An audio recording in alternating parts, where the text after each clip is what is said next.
Welcome, welcome. Getting our live stream set up here. Good afternoon, overcomers of narcissistic abuse. We are overcoming, right? All right, here we go. We're live streaming. We're overcoming. We are overcoming. You know, I've had some rough emotional days this week, and it's so encouraging to me and just never ceases to surprise me. I wonder, hopefully it'll stop surprising me at some point that when I actually put in the work to show up for myself and deal with those emotions, that my day drastically improves. My confidence goes back to where it was the day before. I have the power and the control to drastically change my mood, to change my emotions, to change the trajectory of my day, of my week, of my year, of my life, right? And we all have that power. It's not just something magical that I have. It's just putting in the work. So I've been really strict lately with a daily, emotional check-in with myself in the morning and the evening. And I'm consuming content that feeds my soul and my mind, that keeps me in this positive trajectory, like I said, of where I want to go, my goals, the things I'm working on. And I'm not letting those uncomfortable emotions, those days where I just feel down or I feel overwhelmed and I just kind of want to just curl up in a ball and sleep. I'm not letting those days keep me from where I want to go. Now, sometimes we need to rest, we need to sleep and take that self-care time, and that's fine.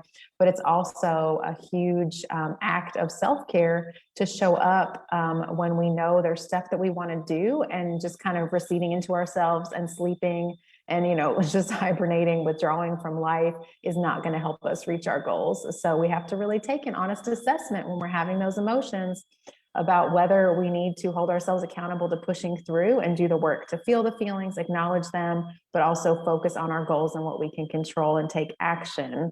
We have to assess if that's what's going to help us or if we do need to rest. And, I've definitely rested some this week, but gosh, I have been so really proud of myself and impressed with myself for, one day in particular, just some really difficult stuff that was coming down. And I thought, you know what? I'm not just going to forget the day. There's so much that I'm working towards for you and for others in my online community, for myself, for my child. Why am I just going to stop and not work towards those goals today? And as soon as I got my mindset in order, again, after stopping to feel those feelings, got myself in order, I had an excellent day. I've had so many great days this week. I'm so encouraged. This healing journey, it doesn't mean that we're not going to have difficult moments or difficult days, but we have the control to move forward and to change that. And so today we're going to talk more about emotions. I want to talk about this concept that I'm sure I've brought up before of opposite emotions, this sort of dichotomy. And I like to call opposite emotions necessary opposites. And again, I'm sure I've shared this before, but it's worth repeating. It's one of my key things that I really think about a lot that's helpful to me.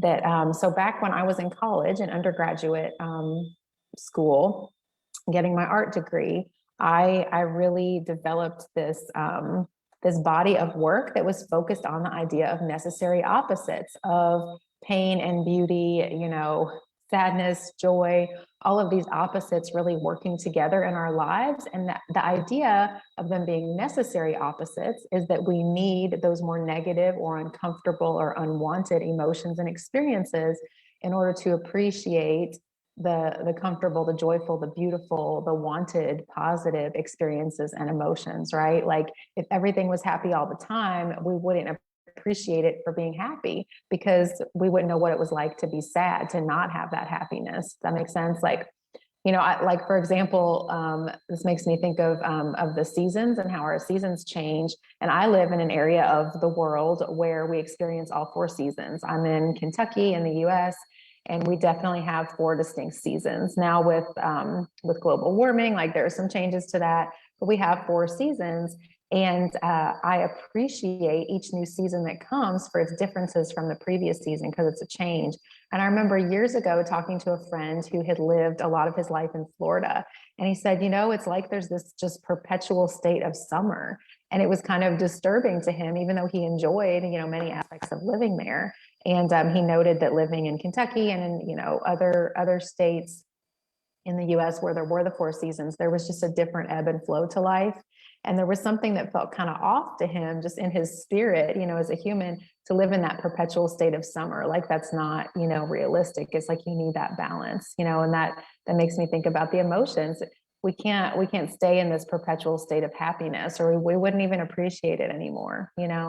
So whereas I really appreciate a beautiful summer day on the beach, someone who's always in that place, is not going to experience that because they have it all the time. They need, some other experiences to then come back and enjoy that. And so, yeah, I mean, that metaphor breaks down eventually. There's so many nuances there. I won't get in the weeds on that, but I hope you see what I'm saying about the necessary opposites. So I'm going to do what I tend to do and screen share again.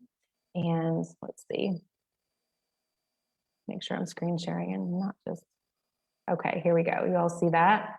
So I want us to go back to the basics here. I am always, if you all get sick of me talking about scribble drawing, sorry, not sorry, because this is really such a basis for everything that we do with putting a visual representation to our emotions, to anything, any of this inner sort of world, our thoughts, our feelings, our spiritual path, anything that is going on in our internal world inside of us.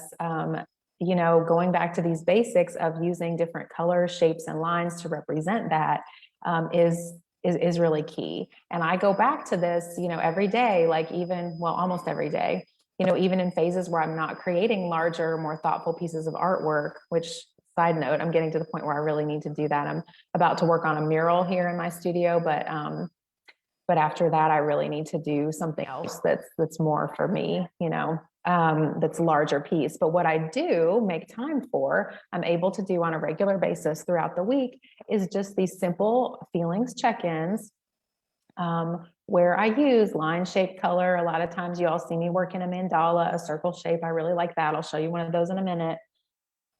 Just to put it on paper. I had a really great testimonial from Anya who talked about, just seeing those emotions on paper. It's like it gives you a sense of control. And she used the word relief, I think, just to see it on the paper. It takes it outside of us and puts it somewhere else, and we feel more in control of it because there it is. I see that on the paper.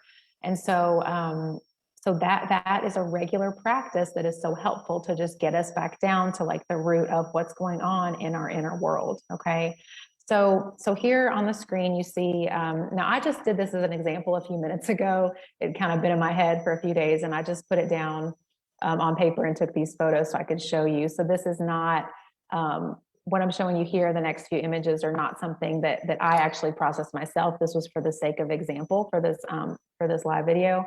But I will show you something at the end that I created. I just think it's easier to explain this way rather than you all seeing like the unique way that it came out in my brain.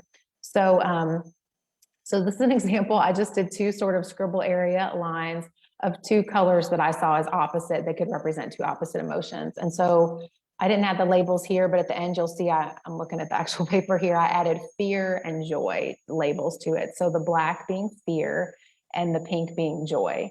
And so I want you to kind of start there and thinking about these opposite emotions, these necessary opposites, and think of two opposite emotions, either that you've been feeling or that you tend to feel on a regular basis, or if you're stuck in one or the other, the more negative or the positive, I prefer to say the uncomfortable or the comfortable, pick one of those to start with. So if you're feeling a lot of fear, anxiety, that kind of thing, so maybe start with the black or whatever color you use to represent that. Again, this is just an example. So start with that and then think about, well, what would the opposite of that be? Maybe I'm not experiencing any joy. Maybe I feel totally out of touch with the concept of joy in my life or anything that's opposite of fear, but just think of what that would be. Okay. So, and the same with joy. If you're in a good place right now and you're feeling joy, happiness, peace, calm, relief, whatever that good feeling is, put something to represent that. So here I did the pink to represent the joy. And then think about what the opposite of that would be. And you've felt that before. And so however you come up with it, what you're feeling now and the opposite of that, or just two opposite emotions that you're kind of holding in your body, in your spirit right now. or that you've experienced before, you experience on a regular basis. So these two opposites. And I thought of this concept of leaving space between them. So if you're needing something more like more of a directive from me, then I suggest this idea of leaving some space. So you could do this on multiple pieces of paper. You could have one piece of paper that is all, and again, I'll just talk in terms of these feelings because this is my example right now. You could have one whole paper that is all the black fear, one whole paper that is all the pink joy, or whatever other colors you want to include. You know, it doesn't have to just be one color. And then put another paper in the middle. What is in the middle of that? But I like this idea of leaving some space, and I'll get to that in a moment, as far as how are these interacting with each other. And that's where the real reflection is taking place in this. Okay, so we want to think about what is actually happening with these two emotions. So I can think, I feel really anxious and fearful of the future. Maybe my finances are in a difficult place, or maybe I'm in a new relationship and that feels scary, or maybe I'm single still and that feels scary to me. I'm fearful I'm not ever going to find, you know, that person, never going to have that companionship. So that feeling that you're having, you know, we get stuck in those feelings, and we're not thinking about how that interacts with our thoughts, with our behaviors, you know, the action we're taking in life. We're not thinking about how that relates to other feelings as well. So we just tend to get caught up in that emotion. So this is to help you process kind of how this relates in particular to other emotions in your life. So on this, I just left the space, you know, in the middle here. Which way did this go? Nope, wrong way. I knew I was going to do that. You guys will see that image on my social media soon. So this is the way we're going.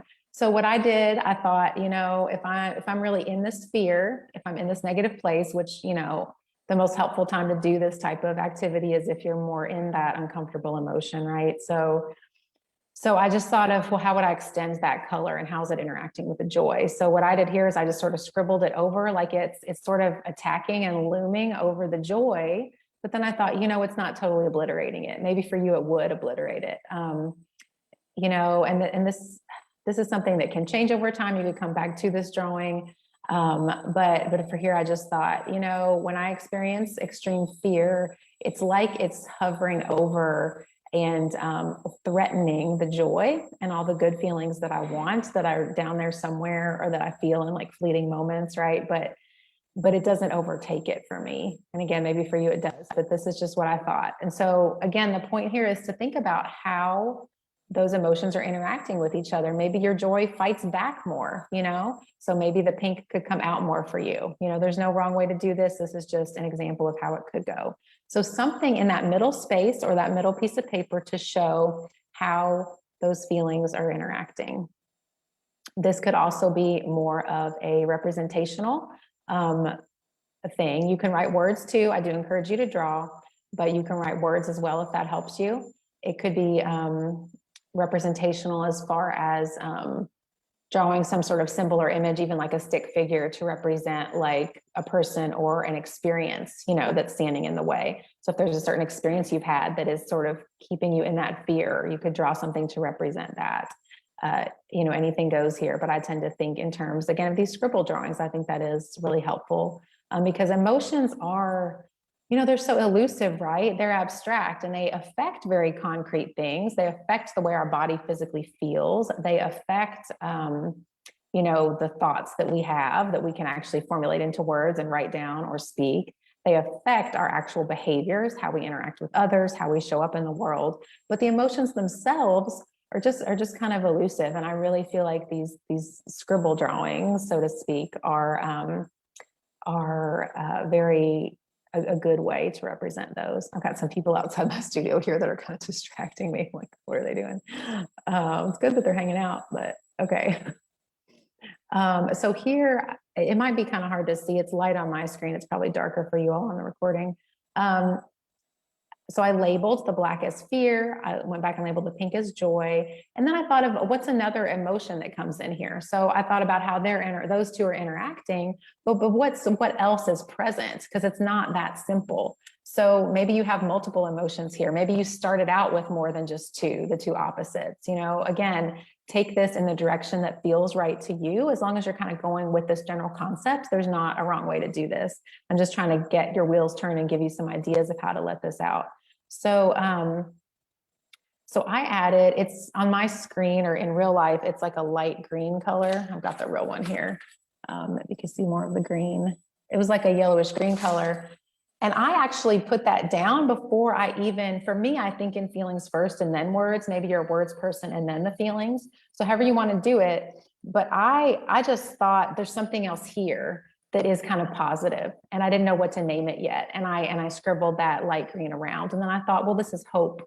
So for me, it's hope, and that's how I labeled it. That the hope surrounds the fear. And then I thought, you know what? I think that's part of what keeps, for me, the fear from totally overtaking the joy. Maybe I should go back and add some of the hope in here, more around the joy, not just around the fear. That hope is in there, and that's a big part of what keeps me going. Hope, for the future, or just hope for like the next hour that I'll get out of my funk, whether it's some big thing that's weighing me down, I have hope that I'll get out of that, or just kind of the momentary, irritability or whatever that's dragging me down today. I have hope that that will end, because I've seen it end before. I have hope and confidence in myself that I can end that. And for me, hope is also, there's a spiritual aspect to that. You all know I'm a spiritual person, I'm a Christian. So the hope for me also has that spiritual component of hope in God, that he's going to pull me through it as well.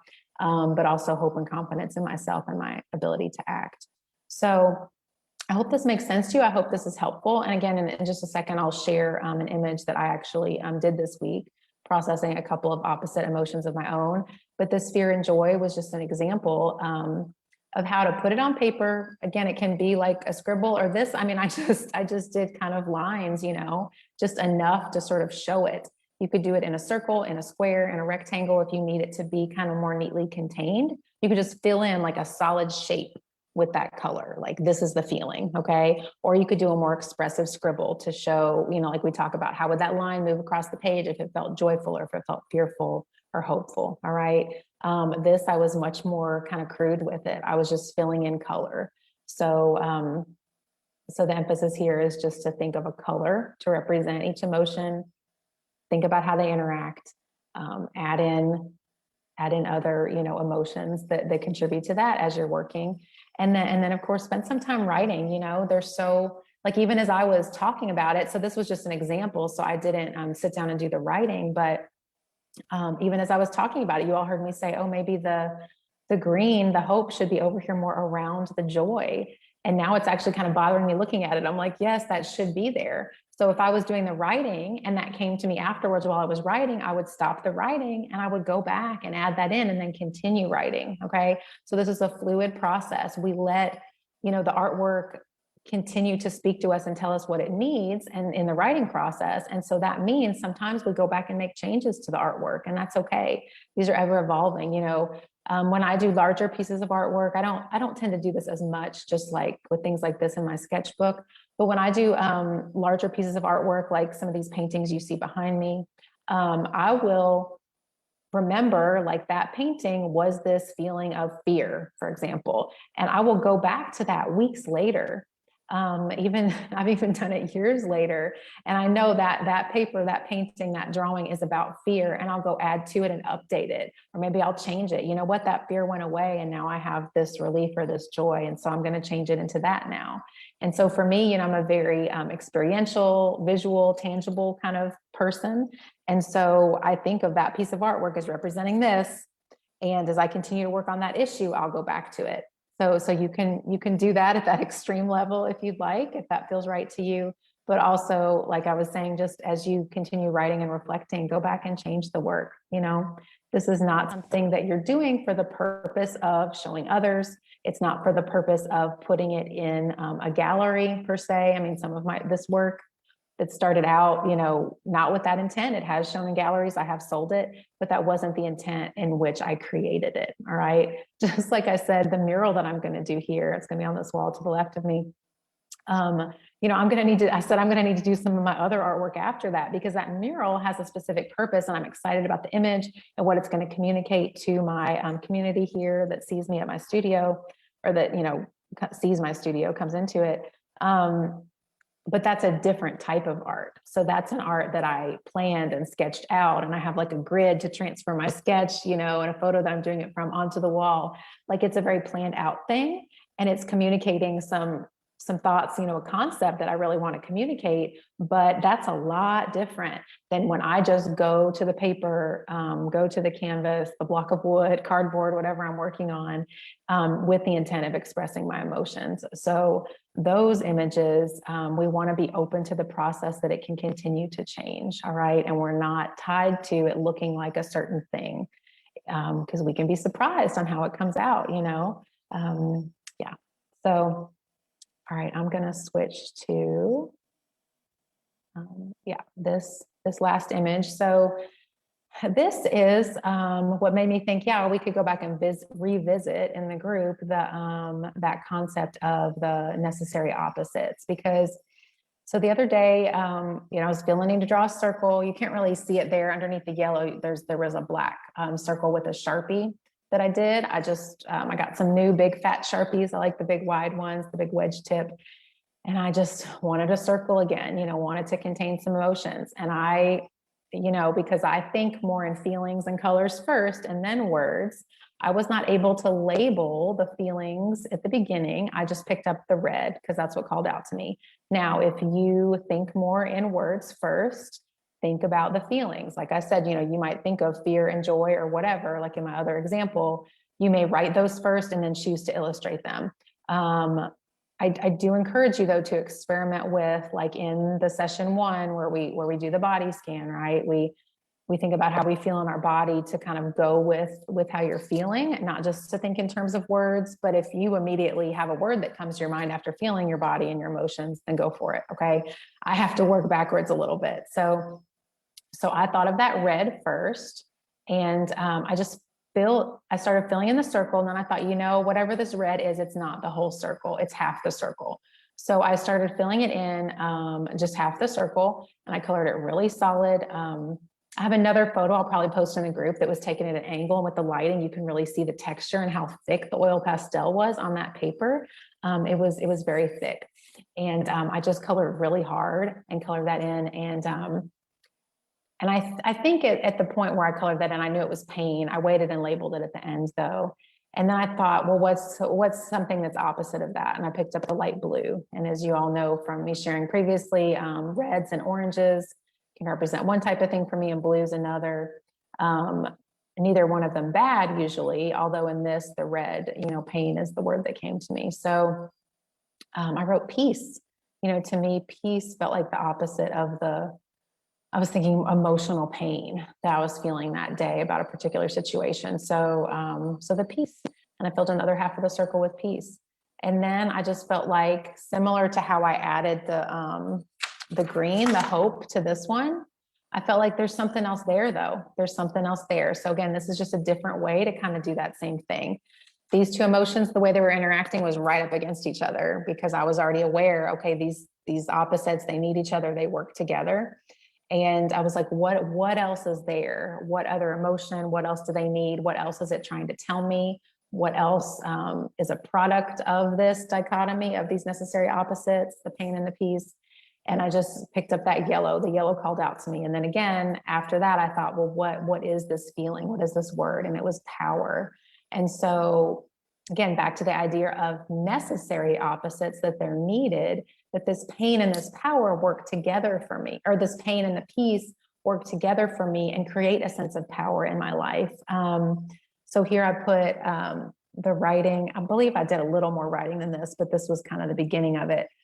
There's purpose in both the pain and in the peace that I constantly try to stay in. I try to stay in that purpose, not in the pain, but try to stay in the purpose. No need to fear the pain though. Or no, maybe it's the peace that I constantly try to stay in. Okay, there is purpose in both the pain and in the peace that I constantly am trying to stay in. No need to fear the pain though. They both result in power. They are fuel for action and power to create change. So a lot of this has to do with just, my story. I have some ongoing, suffering and dealing with abuse through co-parenting, and just, other situations like we encounter people that trigger us, all of that. So, um, yeah, I'm not immune to that. I continue to experience that, but it's all about what do we do with that then? How do we process those emotions and what do we do with that? So, for me, I was just reflecting yet again, this isn't a new concept for me, but it's not a new concept, but reflecting yet again how the pain and the peace together, they're necessary together, all create this power that I have to create change in the world. It fuels the work that I do to help others. It fuels the work I do for myself to ensure that I continue to have, a better and better life, more and more of how I have envisioned my life, my goals. And also, for my daughter, for those of us raising children, we have this purpose for them. So continuing to confront the pain and stay in that peace as much as I can and appreciate the balance there and not be totally sucked into the pain and, assume that, take that on as my total identity. My willingness to keep that in a balance. Not that it's always equal, but that's the goal, right? That we're seeing them as necessary, working together, balanced. There's power in that. So it's sort of a reframing these emotions that could be really uncomfortable or seen as negative, and reframing them as helpful, as working toward purpose in our life. And for me, yeah, the pain and the peace equal power. They fuel me, right? So it's I am powerful, but power in the sense that it fuels me to move forward in my what I view as my purpose, to help others, to help myself, and my child. So I hope this was helpful for you. You might understand now why I thought it'd be better to explain first the this concept. I think that's a little clearer, whereas the way I did it was a little bit different. But yeah, we want to consider naming these just at least two, opposite feelings. You can add more if you'd like, and how they interact. So how it feels right now on a different day, that joy might have been the one coming over to the fear, right? I talk about how they interact, what other emotions come in there, and what the result is, and just process through that. And then what I'm going to be encouraging you all to do more and more in the future, and I'm going to be adding a task for this, although it'll just be like a sentence, a task for this in the session material and in the ongoing additional sessions after session 8. I'm going to be adding, a prompt to consider a goal. So I could look at this for myself and think, okay, I got this insight, there's this power that I get to move towards my purpose from this pain and the peace working together. So what is a goal I can set to move forward from that? So it's like, I got this great insight. That's awesome. But what am I going to do with that? And so that could be as simple as, setting a goal that day that I'm going to, follow up with a particular client that I was concerned about. It could be that I'm going to send that email. It could be that I'm especially intentional with being present with my daughter and her emotions, right? Showing up in my power and my control over my emotions to be sort of the stable one for her while she's dealing with all of her feelings. So come up with a goal of something more concrete that you can do, and this is hard for me. I said, I think in like kind of pictures and feelings and colors, right? It can be really hard to translate that into words first for me, but then like an actionable step, a goal. But that's so important that we don't just stop with that insight and then put it away. Oh, that was great for me to understand about myself today. No, we want to identify like where we're going with that. All right. So if you do this, if you explore this idea of the necessary opposites of the two different emotions you're feeling now or that you tend to feel, I want you to also identify something concrete that you can do with the insight you've gotten out of the art task once you're finished with it, the art and the writing. Once you're done, what is a goal? What is something you can do like that day? It could be a longer term goal, but I'm thinking like really small. Like I said, like send that email, just be present with my daughter this evening, something small that you can do, that you can tackle, because all of those small little bitty steps move us towards bigger goals of living in our confidence, in our more and more in our power, realizing kind of our dreams and visions for our life. It's those little steps that all get us there.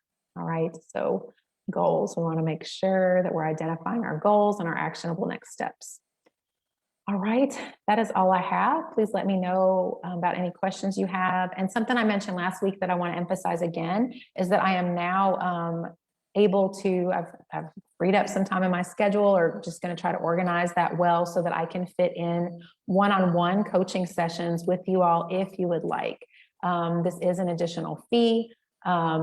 It's $90 per 1 hour session. That's less than what I charge. It's like $40 to $60 less than what I charge for an art therapy session. I'm doing that for 90 because it's only for those of you in this program, and I value the investment that you've already made. And so, yeah, but I, you know, I need to be paid for my hour of that time. So $90 for 1 hour session. If you paid for coaching either virtual or in person, you know that that's a great rate. Okay, but again, because it's just for you all who are already in the program, because we're working from the program, the redefined process is our base for the coaching. I wanted to try to find a price range that that honors my time, but also is fair to you, considering you've already made an investment in this program. So yes, for right now, if you want to schedule that one-on-one coaching session, it'll be virtual like this via Zoom. If you want to schedule that, just contact me directly. I'm not doing an online calendar for that at this point. Right now, just send me an email, send me a private message, you know, on Facebook.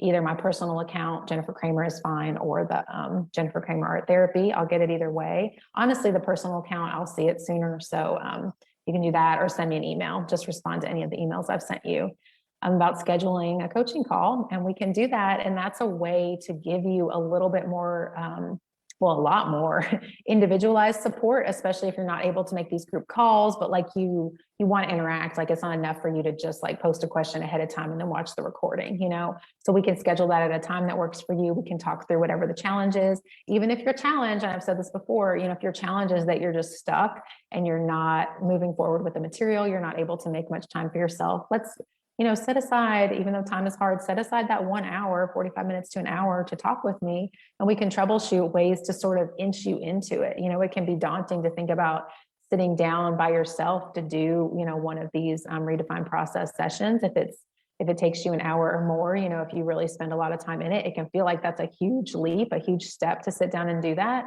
So let's talk through kind of tangible ways that you can sort of plan to get that in place. So if that's your, you know, your challenge right now, but whatever it is, we can talk one-on-one about that. I think that's an important component that I had missed before. And yeah, some of you all need that added support. So I want to be here for you. I want you to be successful in this. Also, I'm doing a relaunch of the program starting officially July 5th. I've been advertising it. Current members, as of today, June 24th, I sent out emails to you individually. So look for that in your inbox if you haven't read it. I sent an email just letting you know about the changes coming up, and most of the changes will affect you in a good way. And then there's some that will not affect you. So I want you to know the things that are not going to be changing for you. I don't want you to be confused. Okay. So yeah, so check your inbox for that. Ask me any questions you have. And yeah, I look forward to getting to know you all even more, and hopefully connecting more on these group calls or on a one-on-one coaching call if that works for you. All right. I'm going to stop my screen share, and hope you all have a great rest of your Thursday. Bye.